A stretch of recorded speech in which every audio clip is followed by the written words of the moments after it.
April 15, 1945. Stockholm, Sweden. Captain James Morrison of the U.S. Strategic Bombing Survey stands in the archive room of the Swedish Ministry of Trade, turning the pages of export manifests with methodical precision. His orders are clear. Document Sweden's wartime trade relationships, assess economic collaboration, prepare evidence for potential war crimes prosecutions. The numbers blur together at first. Timber exports, ball bearings, machine tools, standard neutral trade, the kind Switzerland and Spain conducted throughout the war. Then Morrison reaches December 1939. 9 million tons. They shipped 9 million tons of iron ore to Germany in a single year. He flips backward. November 1939, 847,000 tons. October, 823,000 tons. September, 791,000 tons.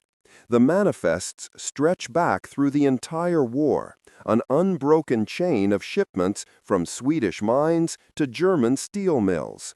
Morrison calculates quickly in his head, the way artillery officers learn to compute firing solutions.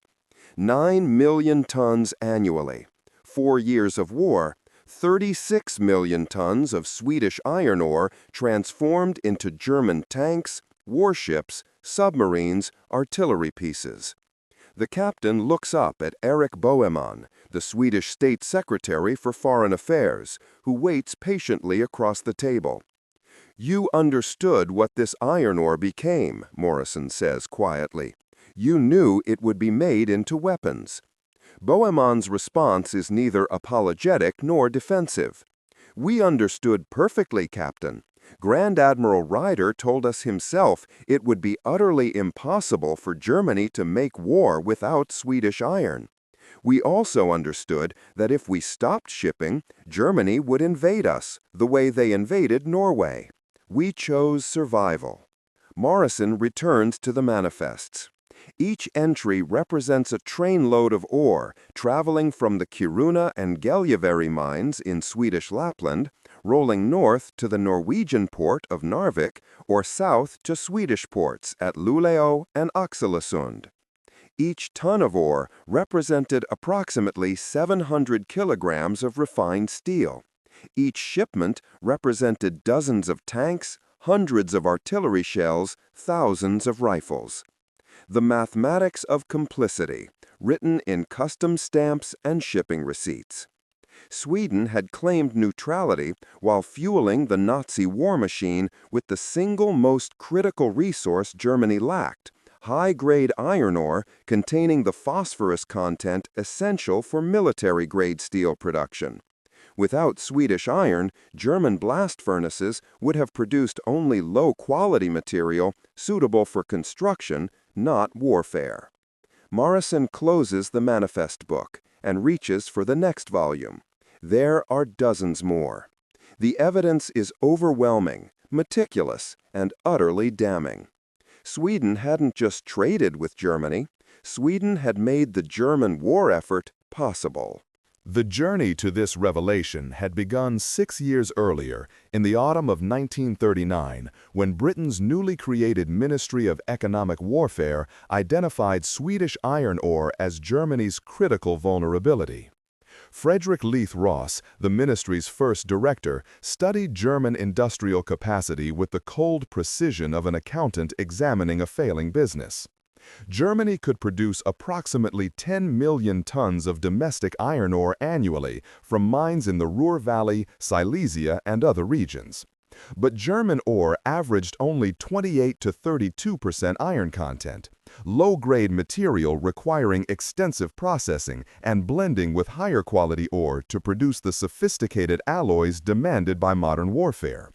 Swedish iron ore, by contrast, contained 60 to 68% iron content and, crucially, high concentrations of phosphorus. The phosphorus made Swedish ore ideal for the Bessemer process, which could rapidly convert iron into the hardened steel needed for tank armor, naval plate, and gun barrels. German metallurgists had designed their entire armaments industry around the assumption of continued Swedish supply. The geographic logistics were straightforward. Sweden's richest deposits lay in Lapland, near the towns of Kiruna and Gällivare, approximately 200 kilometers inside the Arctic Circle. The ore traveled by rail to ports for export, during summer months to Luleå on Sweden's Baltic coast, and year-round to the Norwegian port of Narvik, which remained ice-free due to the Gulf Stream. From Narvik, specially constructed German ore carriers, vessels with reinforced hulls designed specifically for dense cargo, made the 1,000-mile journey south along the Norwegian coast. Winston Churchill, then serving as First Lord of the Admiralty, grasped the strategic implications immediately. On September 19, 1939, just 16 days after Britain declared war on Germany, Churchill circulated a memorandum to the War Cabinet titled Iron Ore Traffic from Narvik. The document was blunt. The Swedish iron ore is vital to Germany. The ore from Gällivare is pure, and the ore from the mines near the North Cape is of high quality.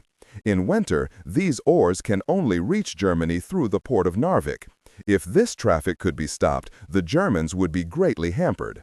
Churchill proposed Operation Catherine, dispatching a British fleet into the Baltic Sea to blockade Swedish ports directly. The plan was audacious, technically complex, and potentially catastrophic. The Baltic was essentially a German lake by late 1939, surrounded by German-controlled or German-friendly territory. The War Cabinet rejected the proposal as too risky. The Royal Navy did intercept German ore carriers in international waters, stopping and searching vessels under maritime law. But the Germans quickly adapted, routing their ore ships through Norwegian territorial waters. International law permitted neutral nations to establish a 3-mile exclusion zone around their coastline, where belligerent warships could not operate. The Norwegian coast, with its deep fjords and protective islands, offered a continuous corridor of neutral water from Narvik all the way to German ports. British warships could observe the ore carriers passing within sight, but could not legally stop them. By December 1939, British intelligence estimated that Germany was receiving between 750,000 and 900,000 tons of Swedish iron ore monthly, enough to sustain production of approximately 1,500 tanks, 3,000 artillery pieces, or 1 battleship per month, depending on allocation priorities. Sir Ralph Glenn, a Conservative Member of Parliament with expertise in industrial economics, rose in the House of Commons on December 20, 1939, and declared, "If we can cut off the supply of Swedish ore to Germany, we can bring this war to a conclusion within a matter of months." The statement was optimistic, but contained fundamental truth. German war planners knew it. Grand Admiral Erich Raeder, commander of the Kriegsmarine, had warned Hitler explicitly. Securing Swedish iron ore supply was a prerequisite for prolonged war. German contingency plans included immediate military occupation of southern Sweden if ore shipments ceased, an operation the Wehrmacht staff called absolutely essential in classified memoranda. Sweden, meanwhile, walked a diplomatic tightrope. Prime Minister Per Albin Hansson's government maintained that selling ore to Germany was consistent with neutral rights under international law. Neutrals could trade with belligerents, only weapons sales were prohibited. Iron ore was not a weapon, it was a raw material. The fact that Germany would transform that raw material into weapons was, Sweden claimed, not Sweden's legal responsibility. In private, Swedish officials understood the moral ambiguity perfectly. Erik Boheman, the Foreign Ministry's State Secretary, later testified to a Swedish parliamentary commission, "We were under no illusions. We knew the ore would become German tanks and ships. But we also knew that if we refused to supply Germany, we would suffer the same fate as Norway and Denmark. The choice was between complicity and conquest." Through the winter of 1939-1940, the Swedish iron ore flowed southward with industrial regularity. In January 1940, German ore carriers transported 823,000 tons from Narvik. In February, 794,000 tons, despite severe weather. In March, 891,000 tons, as lengthening daylight improved navigation. British frustration mounted with each passing month.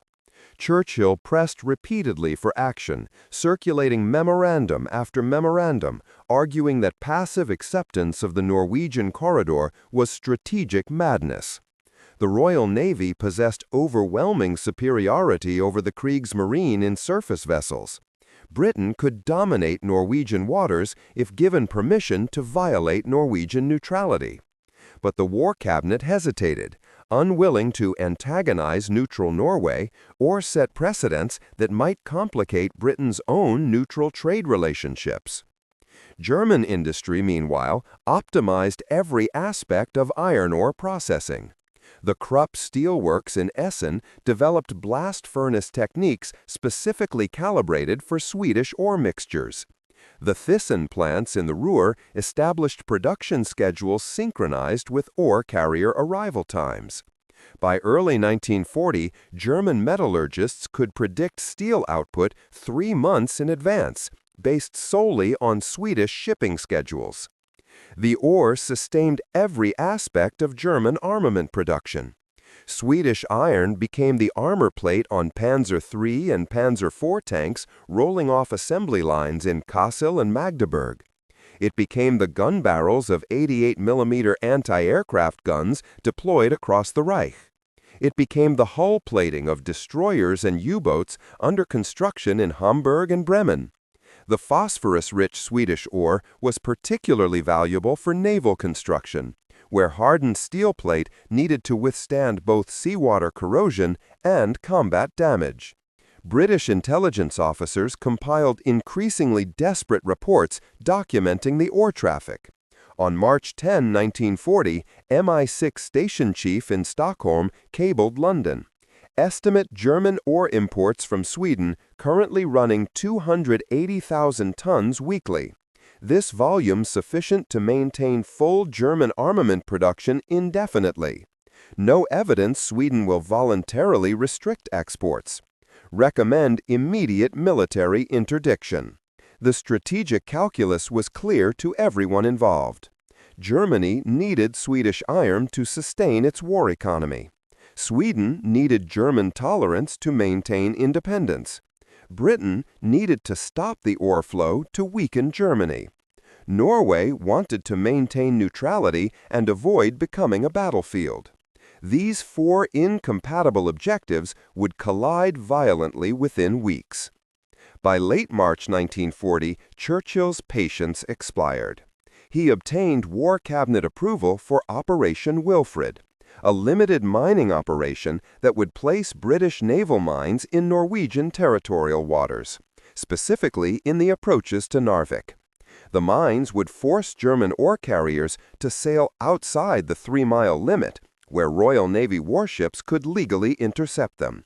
Britain would apologize to Norway for the technical violation of neutrality, but argue that Germany's abuse of the Norwegian corridor justified the action. The operation was scheduled for April 8. British destroyers would lay the mines before dawn, then withdraw. Follow-up forces would establish patrol lines to intercept German ore traffic. What Britain did not know was that Hitler had reached the same conclusion. German war planners had spent months developing Operation Weserübung, the simultaneous invasion of Norway and Denmark, designed to secure the Scandinavian peninsula before Britain could act. The operation's primary objective, stated explicitly in Wehrmacht planning documents, was guaranteeing access to Swedish iron ore via Norwegian ports and territorial waters. The race for Norway's iron ore corridor was about to explode into open warfare, with Sweden watching anxiously from across the border, continuing to load ore trains while its neighbors prepared for battle. April 8, 1940. Norwegian territorial waters off Vestfjorden. At 0447, British destroyers HMS Hardy, Hunter, Hotspur, and Havoc began laying Mark 14 naval mines in a carefully calculated pattern across the approaches to Narvik harbor. Each mine contained 320 pounds of TNT, designed to detonate on contact with a steel hull. The operation proceeded smoothly, without German interference. At German naval headquarters in Wilhelmshaven, Admiral Raeder received the intelligence reports with grim satisfaction. British mine-laying confirmed what German reconnaissance had suspected. Britain intended to cut the iron ore route. Raeder immediately signaled Hitler. Enemy action against Norwegian corridor initiated. Request immediate execution of Weserübung. Hitler had been waiting for this moment. At 0520, he issued the authorization. German invasion forces, already loaded aboard transport ships and positioned off the Norwegian coast, received the code word Hartmut. Operation Weserübung launched 11 hours ahead of schedule. At dawn on April 9, 1940, German forces struck across the entire length of Norway and Denmark simultaneously. Warships appeared off Oslo, Bergen, Trondheim, Narvik, Kristiansand, and Stavanger. Paratroopers dropped on Norwegian airfields. Transport aircraft carrying infantry landed at captured strips before defenders could respond. Denmark fell within 6 hours. Norway would resist for 2 months, but ultimately prove indefensible. The battle for Narvik became particularly savage. British and Norwegian forces fought desperately to deny Germany control of the iron ore port, understanding its strategic significance. First Battle of Narvik, April 10. British destroyers sank 2 German destroyers and damaged 3 more in the confined waters of Ofatfjord. Second Battle of Narvik, April 13. British battleship HMS Warspite led 9 destroyers in a devastating attack that sank 8 remaining German destroyers. But German mountain troops, landed before the naval battles, held Narvik town. British and Norwegian forces attempted ground assaults through terrain perfect for defense. Steep mountains, narrow valleys, spring snowstorms that grounded aircraft for days. The fighting continued through April and May. British and Norwegian troops finally captured Narvik on May 28. But by then, Germany's invasion of France had begun. Britain evacuated Norway in early June to concentrate forces for the defense of France. Germany reoccupied Narvik on June 8, 1940. The iron ore route was secured. More importantly for Germany, the entire Norwegian coastline now belonged to the Reich. Swedish ore could travel to Narvik protected not by neutral Norwegian territorial rights, by German military occupation. The Royal Navy could not approach Norwegian ports without confronting German coastal artillery, U-boats, and air power. For Sweden, the strategic situation transformed overnight. In September 1939, Sweden had been surrounded by neutrals. Norway to the west, Finland to the east, Denmark to the south. By June 1940, German forces occupied Norway and Denmark. Finland had signed cooperative agreements with Germany following the Soviet invasion during the Winter War. Sweden stood alone, an island of neutrality completely encircled by German power or German influence. On June 18, Germany delivered an ultimatum to Stockholm. Permit German military transit across Swedish territory between Norway and Finland. The request violated Sweden's neutrality in the most direct possible way. Armed foreign troops would use Swedish railways to move between occupied territories. But refusal meant confronting German military might without allies. Sweden agreed. The transit traffic began immediately. More significantly for iron ore trade, Sweden negotiated a comprehensive trade agreement with Germany in July 1940 that guaranteed continued ore exports at specified volumes in exchange for German coal, military non-interference, and implicit acceptance of Swedish neutrality. The agreement formalized what had been informal policy. Sweden would be Germany's raw materials supplier, and Germany would refrain from invasion. British intelligence watched helplessly. With Norway occupied, the Royal Navy could no longer threaten ore shipments. With France defeated and Britain fighting for survival during the Battle of Britain, no military resources existed for Scandinavian operations. Churchill's memoranda from summer 1940 reflect bitter frustration. The Swedish ore flows unimpeded to German blast furnaces. We can do nothing to stop it. Every ton represents German weapons that will kill British soldiers. The mathematics of the situation were stark. Sweden exported 9 million tons of iron ore to Germany in 1940, the highest annual total of the entire war. German steel production reached 21.5 million tons that year, with Swedish ore contributing approximately 40% of raw materials. Those 21.5 million tons became approximately 2,800 tanks, 8,500 artillery pieces, 15,000 vehicles, 6 major warships, and uncountable smaller items produced throughout 1940 and early 1941. Swedish Foreign Minister Christian Gunther defended the parliament in Parliament. We face a choice between cooperation and conquest. Neutrality means accommodating the strongest power adjacent to our borders. Germany is that power. We will trade with Germany, permit German transit, and maintain our sovereignty. The alternative is occupation and the deaths of Swedish soldiers in a war we cannot win. The statement was realpolitik at its most naked. Sweden would survive by being useful to Germany, more valuable as a trading partner than as an occupied territory. The policy worked. Germany never invaded Sweden, but the cost was measured in the weapons forged from Swedish iron that conquered Europe. The Swedish government's decision to supply iron ore to Germany emerged from strategic calculations that predated the war itself. Those calculations revealed a fundamental truth about neutrality in total war. It exists only when stronger powers permit it to exist. Sweden's geographic position created the constraint.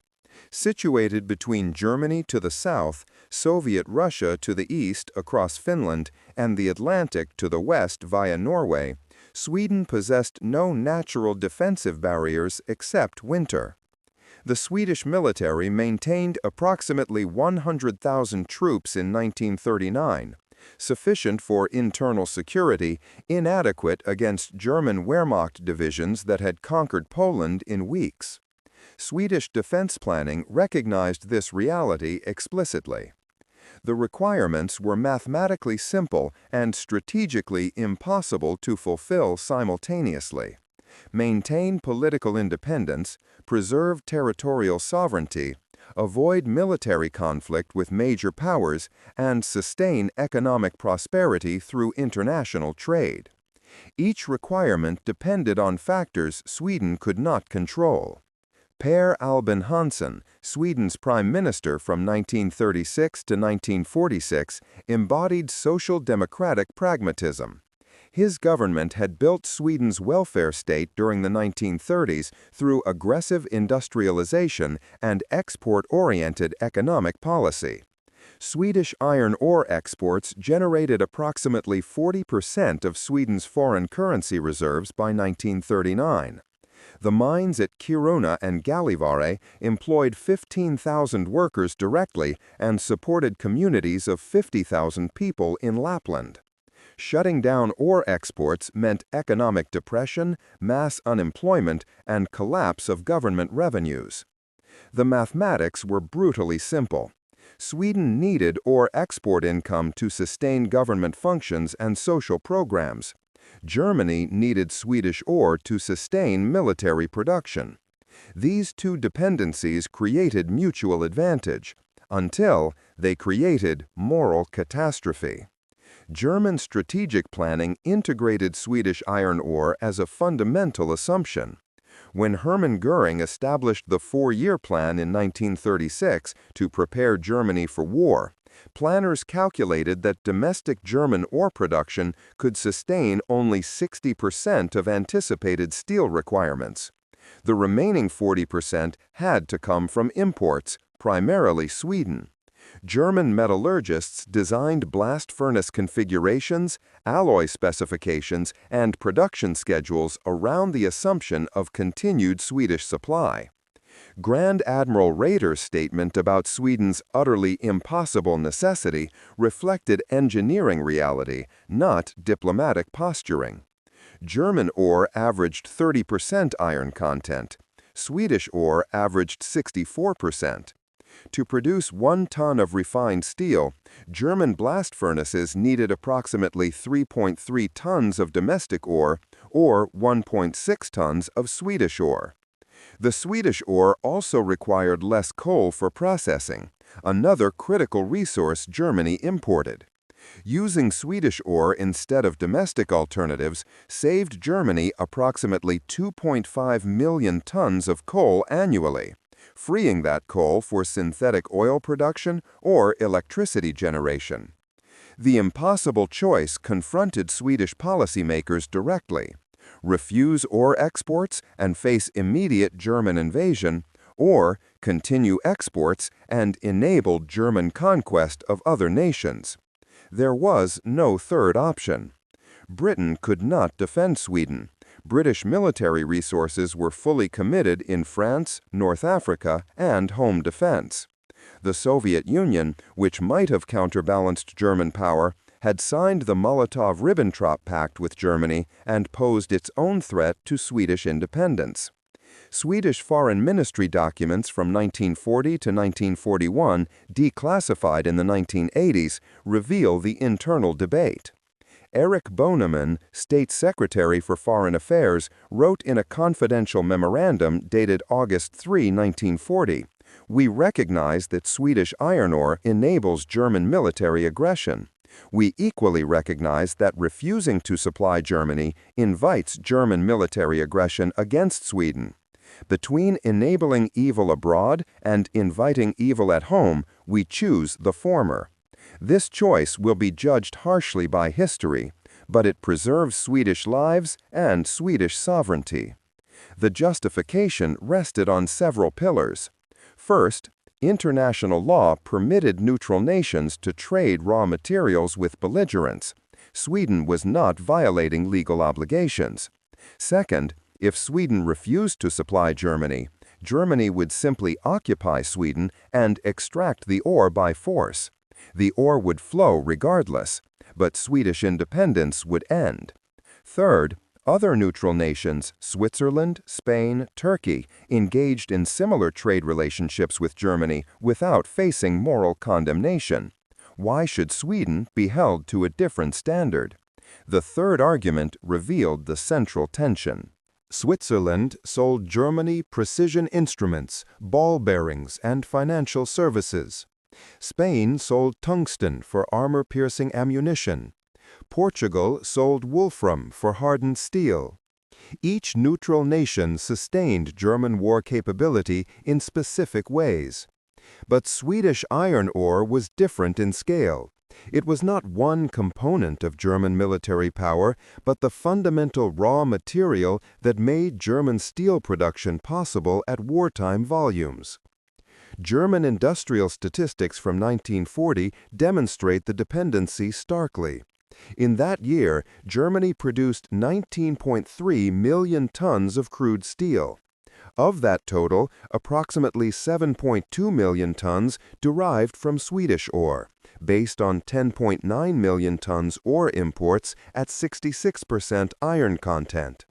Those 7.2 million tons became roughly 2,200 Panzer III and Panzer IV tanks, 6,500 artillery pieces, 75 mm and above, 150 U-boats at approximately 1,000 tons steel per submarine, 4 capital ships, Bismarck, Tirpitz, and 2 heavy cruisers, 12,000 military vehicles, millions of rifles, machine guns, and small arms. Each statistic represented not abstract production figures, but weapons that would kill Allied soldiers, sink Allied ships, and destroy Allied aircraft over the next 4 years. Sweden's decision to continue exports even after Norway's occupation and Denmark's fall represented the final abandonment of moral neutrality in favor of practical survival. The policy succeeded in its immediate goal. Sweden remained unoccupied throughout the war. But the price was paid in British, American, Soviet, French, and countless other lives ended by weapons forged from Swedish iron. The human cost of Swedish iron ore policy accumulated across thousands of battlefields throughout Europe and North Africa, measured in destroyed tanks, sunken ships, and lost lives. Operation Barbarossa, Germany's June 22, 1941 invasion of the Soviet Union, deployed approximately 3,500 tanks in the initial assault. German tank production from 1939 to 1941 totaled roughly 6,000 vehicles, with Swedish iron contributing to approximately 40% of steel input, meaning Swedish ore likely became material for 2,400 tanks. Those tanks participated in the encirclements at Minsk, Smolensk, and Kiev that captured millions of Soviet soldiers and penetrated hundreds of kilometers into Soviet territory. The Battle of Moscow in December 1941 saw German Panzer divisions equipped with tanks whose armor plate originated in Kiruna. Soviet defensive victories came at staggering cost, approximately 650,000 Soviet casualties during the defensive phase alone. Soviet infantrymen faced German tanks built from Swedish steel, supported by artillery firing shells forged from Swedish iron, while Swedish miners extracted more ore to sustain German production. The mathematics of attrition extended to naval warfare. On May 24, 1941, German battleship Bismarck engaged British battlecruiser HMS Hood in the Denmark Strait. Bismarck's fifth salvo struck Hood's ammunition magazines at 06. The battlecruiser exploded and sank within 3 minutes, taking 1,415 crew with her. Only 3 men survived. Bismarck's armor plate, Swedish iron processed at German steel mills, had been designed specifically to resist British naval guns while protecting German ordnance. Royal Navy pursued Bismarck across 1,750 miles of North Atlantic, finally sinking her on May 27, 1941. Of Bismarck's 2,200 crew, only 115 survived. British torpedoes had penetrated Swedish steel, but the ship absorbed dozens of hits before sinking. Swedish ore's high tensile strength, valued by German naval architects, meant Bismarck remained afloat under punishment that would have sunk lesser vessels, prolonging the battle and increasing casualties on both sides. U-boat warfare consumed Swedish iron in different proportions. Each Type WWII submarine, the standard German Atlantic U-boat, required approximately 1,000 tons of steel for construction. Germany commissioned 568 Type WWII boats between 1940 and 1945. Swedish ore contributed steel for an estimated 220 of these submarines, based on import volumes and production schedules. Those U-boats participated in the Battle of the Atlantic that killed approximately 72,000 Allied merchant seamen and naval personnel. On February 24, 1943, convoy SC-121 lost 13 merchant ships to U-boat attacks in a single night, the worst convoy disaster since Pearl Harbor. German U-boats fired 26 torpedoes, achieving 10 direct hits and sinking ships carrying 45,000 tons of supplies, including food, ammunition, vehicles, and aviation fuel, destined for British forces. The escorts sank no U-boats in return. The attacking submarines U-591, U-405, U-230, U-758, and U-628 had been launched from German yards between September 1941 and April 1942. Their hulls forged partly from Swedish iron received during 1941. Land warfare consumed the largest tonnages. German artillery production accelerated through 1942 and 1943 despite strategic bombing of German industry. The 88mm anti-aircraft gun, adapted brilliantly for anti-tank use, required approximately 2.5 tons of steel per unit. Germany produced roughly 20,000 88mm guns during the war. Swedish ore contributed to approximately 8,000 of these weapons based on steel production analysis. At Kursk in July 1943, Germany committed 2,700 tanks and 900 assault guns to Operation Citadel, the last major German offensive on the Eastern Front. Soviet defenses destroyed approximately 1,500 German armored vehicles during the two-week battle. But German forces inflicted proportionally worse losses on Soviet armor, destroying an estimated 6,000 Soviet tanks. Many German tanks at Kursk, particularly the new Panther tanks rushed into service despite mechanical problems, used armor plate manufactured partly from 1942 Swedish ore imports. The battle cost approximately 850,000 Soviet casualties and 200,000 German casualties. Each German tank destroyed represented one less threat to Soviet infantry. But each German tank surviving meant continued killing capacity. Swedish iron extended German armored force effectiveness by months or years, depending on vehicle survival rates and crew experience. Allied strategic bombing targeted German steel production relentlessly. The Ruhr industrial region absorbed thousands of tons of bombs between 1943 and 1945. Yet German steel output remained surprisingly resilient, declining only 35% despite devastating raids. Swedish ore imports were one reason for this resilience.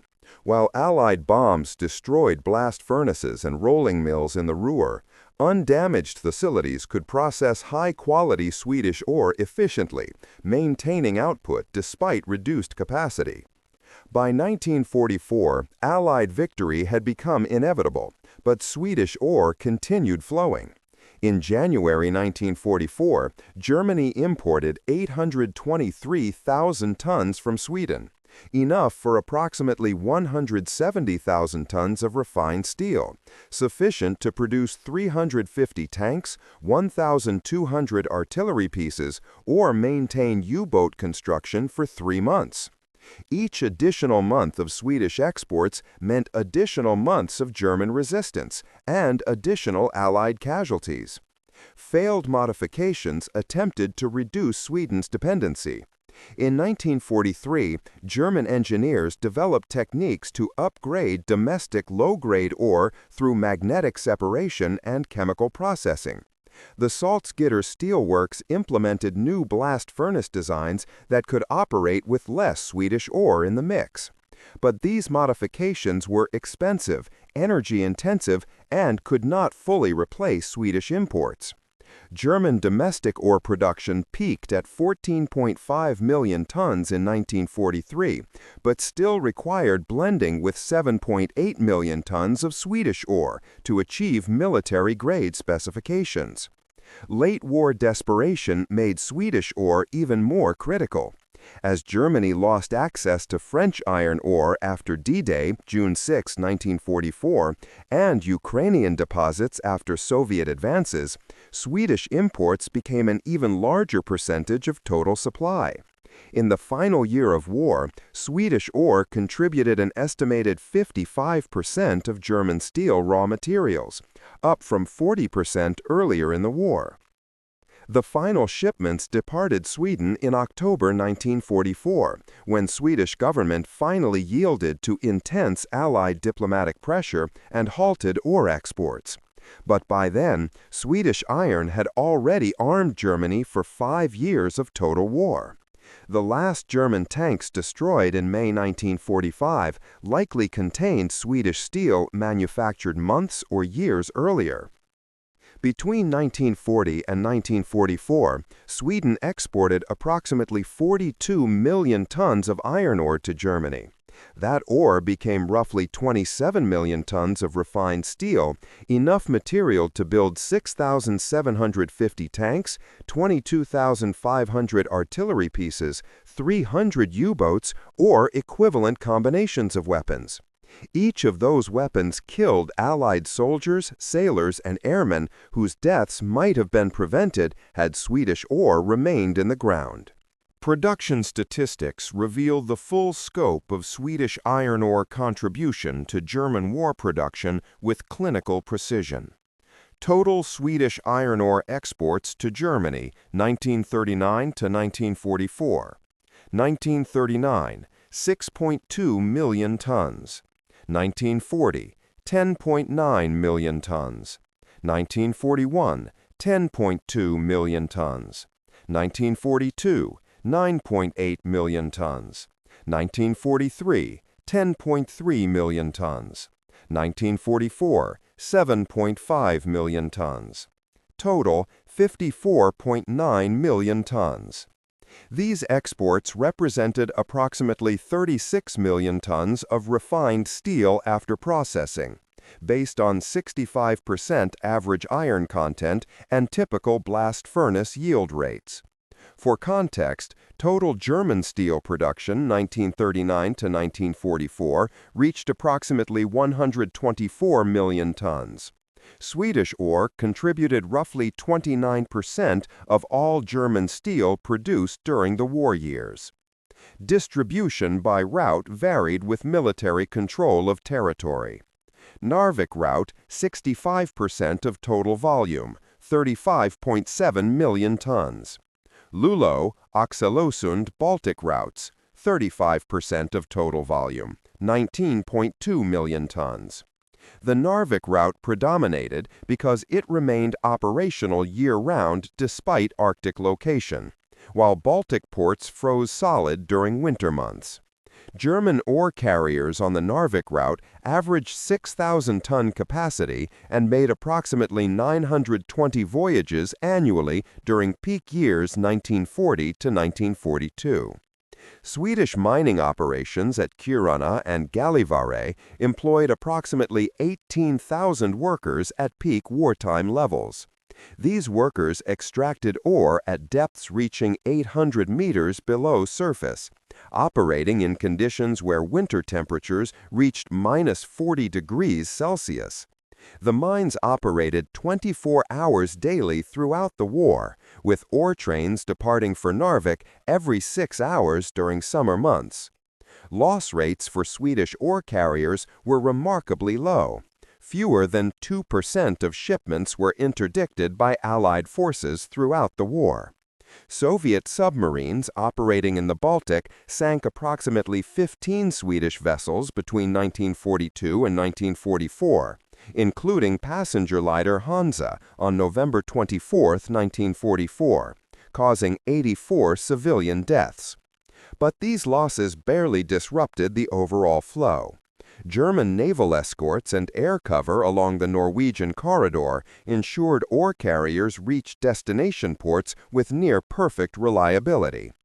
Crew casualties among German metallurgical workers processing Swedish ore are impossible to calculate precisely, as strategic bombing killed steel workers alongside other industrial personnel.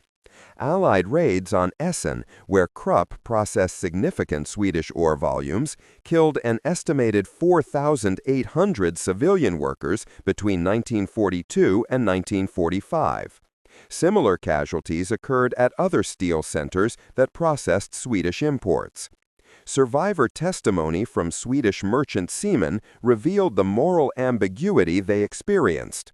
Captain Sven Andersen, who commanded ore carrier Tåkern on the Narvik route, wrote in his 1973 memoir, "We knew what the ore would become. Every man aboard knew. But we were Swedish citizens obeying Swedish law and following orders from the mining companies. If we refused to sail, we'd be replaced by other crews willing to sail. The ore would flow regardless." This knowledge did not make the voyages easier. We carried cargo we knew would kill people. That burden stays with you. Swedish government records indicate total earnings from ore exports to Germany approximately 1.4 billion Swedish kroner over the 1939 to 1944 period, roughly equivalent to 16% of Sweden's entire GDP during those years. The mining companies paid taxes on these earnings, providing Swedish government with revenue that sustained social programs throughout the war. Swedish citizens enjoyed rising living standards while neighboring countries suffered occupation and starvation. Comparative analysis with Allied iron ore production reveals the strategic significance more clearly. United States iron ore production 1940 to 1944 totaled approximately 380 million tons from domestic mines. But American ore averaged only 35% iron content, requiring nearly twice the raw material volume to produce equivalent refined steel. Swedish ore's high iron content meant that ton for ton it was twice as valuable as American ore and nearly 2.5 times as valuable as German domestic ore. The philosophical difference between Swedish policy and Allied industrial strategy centered on the meaning of neutrality itself. Sweden claimed legal rights under international law to trade raw materials with belligerents. This position had technical merit. Raw materials were not weapons under established definitions, and neutrals historically traded with both sides in conflicts. But total war obliterated these distinctions. In mechanized industrial warfare, where steel production determined military capacity, iron ore was not a raw material. It was the essential precondition for making weapons. Allied nations, by contrast, treated raw materials as strategic resources subject to denial operations. Britain blockaded German ports, mined neutral waters, and developed preclusive purchasing programs to deny Germany access to Swedish iron, Spanish tungsten, Portuguese wolfram, and Turkish chrome. America's Lend-Lease program operated partly to prevent neutral nations from trading these materials to Germany by offering better terms and greater volumes to Allied powers. Which approach succeeded? Allied strategy achieved its objective. Germany lost the war. But German forces equipped with weapons forged from Swedish iron killed approximately 850,000 Allied military personnel on the Western and Mediterranean fronts between 1939 and 1945, based on casualty analysis adjusted for causes of death. On the Eastern Front, German weapons killed an estimated 10 million Soviet military personnel. While not all German weapons contained Swedish steel, the statistical correlation is clear. Swedish ore extended German fighting capability and thereby increased Allied casualties. Sweden's approach succeeded differently. Sweden survived the war with sovereignty intact, economy functioning, and population unharmed.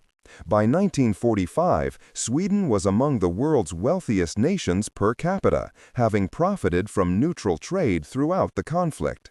Swedish diplomacy had navigated between greater powers successfully. But the moral accounting remains unbalanced. Sweden preserved Swedish lives by enabling weapons that took other nations' lives. The Swedish government made a calculated decision that Swedish survival mattered more than Allied casualties. This was neither irrational nor unusual. Nations prioritize their own citizens' welfare. But it was complicity in industrial killing nonetheless, dressed in the language of neutrality and legal rights. April 15, 1945. Captain Morrison closes the final export manifest book in the Swedish Ministry of Trade archive. The last entry is dated October 13, 1944, the final ore shipment before Sweden halted exports under intense Allied pressure. By that date, Soviet forces were advancing through Eastern Europe. Allied armies had liberated France, and German defeat was mathematically certain.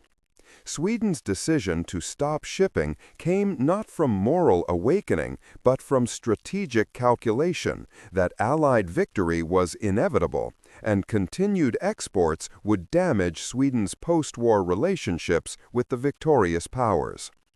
Morrison's final report to the Strategic Bombing Survey would document what the manifests proved. Sweden had supplied Germany with 54.9 million tons of iron ore throughout the war, enabling production of approximately 36 million tons of German steel, roughly 29% of total German wartime steel output. Without Swedish ore, Germany could not have sustained armaments production at the levels that conquered most of Europe and resisted Allied counteroffensives for nearly 6 years. The connection to surrender was direct. By spring 1945, German steel production had collapsed to approximately 1.2 million tons monthly, down from 2.5 million tons in early 1944. The decline resulted from strategic bombing, loss of occupied territories, and finally, cessation of Swedish imports. German tank factories stood idle not because workers had fled or machinery was destroyed, but because blast furnaces lacked sufficient high-grade ore to produce armor plate.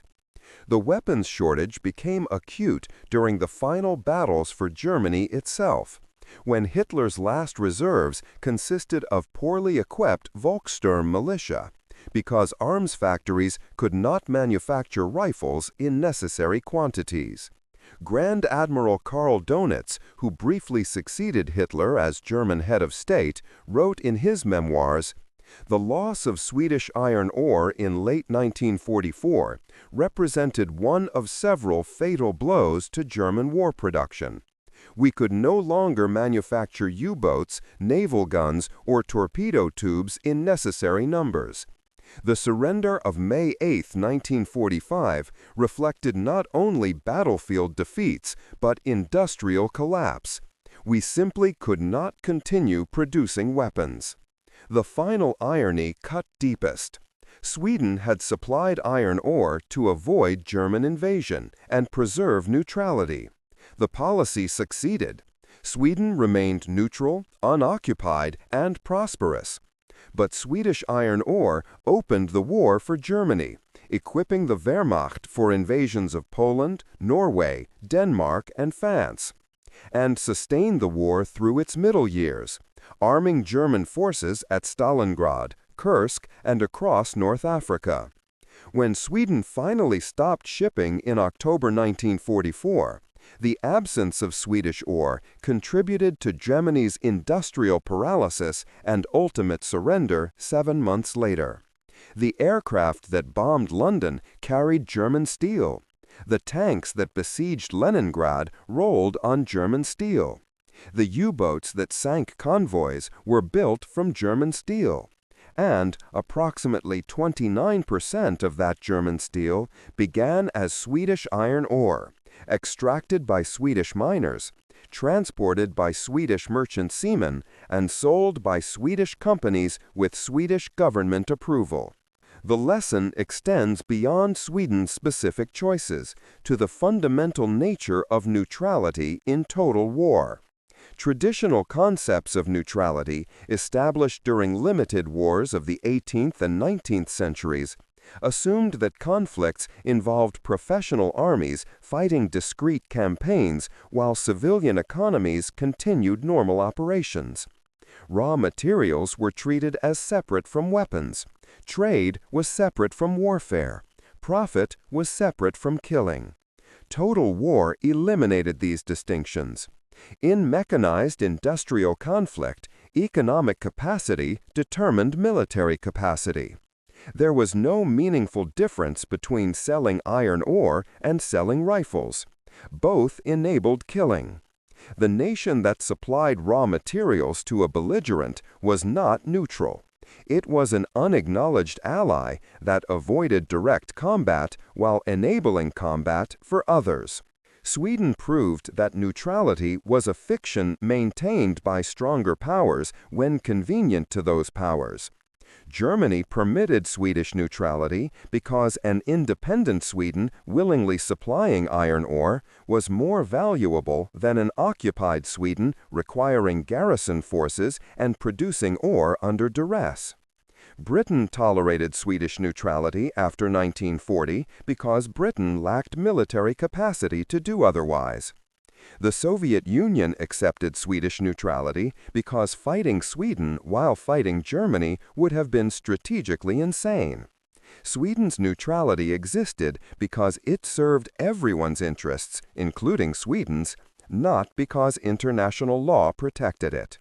Broader implications remain relevant to modern geopolitics. Nations claiming neutrality while maintaining economic ties to belligerents face the same moral questions Sweden confronted in 1939. Is it neutral to sell oil to a nation conducting military operations? Is it neutral to provide financial services to regimes committing atrocities? Is it neutral to manufacture components that become weapon systems? The Swedish precedent suggests the answer is no, but also suggests that nations will make such choices anyway when survival seems to require them. The examination of Swedish export records at war's end provided final proof of what Allied intelligence had suspected throughout the conflict. Sweden's neutrality was purchased with the blood of others. Swedish miners extracted ore believing they were simply doing their jobs. Swedish merchant seamen transported ore believing they were simply following orders. Swedish politicians approved ore exports believing they were simply preserving Swedish sovereignty. All of these beliefs were true. All were also insufficient moral justifications for enabling industrial-scale killing. Sweden was not poorly governed. Its leaders were not naive about the implications of ore exports. Swedish policy was brilliantly calculated to achieve specific goals: preserve independence, maintain prosperity, avoid warfare, protect Swedish citizens. Those goals simply did not include preventing Swedish resources from becoming German weapons. And in that single fact lies the entire story of why neutrality in total war is ultimately a lie we tell ourselves to avoid confronting impossible choices. Captain Morrison packs his notes and closes his briefcase. His report will state the facts cleanly: tonnages, dates, transport routes, production estimates. The moral judgment he leaves to others. But walking out of the Stockholm archive into spring sunshine, Morrison cannot escape the arithmetic of complicity. 54.9 million tons of ore, 36 million tons of steel, 6 years of war, countless dead, all made possible, in part, by a nation that claimed it was merely neutral. The Swedish iron ore trade taught the world that in total war there are no innocent bystanders. Every transaction has a body count. Every profit has a price paid in someone else's blood. Sweden survived by being useful to the machinery of death. The weapons forged from Swedish iron killed hundreds of thousands, perhaps millions. And neutrality was just another word for choosing survival over principle, profit over morality, pragmatism over justice. The ore trains no longer roll from Kiruna to Narvik. The blast furnaces of Essen stand cold. The Wehrmacht has ceased to exist. But the lesson remains, carved into history as permanently as Swedish iron was forged into German steel. When nations choose economic advantage over moral responsibility, when survival justifies complicity, when neutrality becomes collaboration by another name, the result is measured not in diplomatic successes, but in the weight of the dead.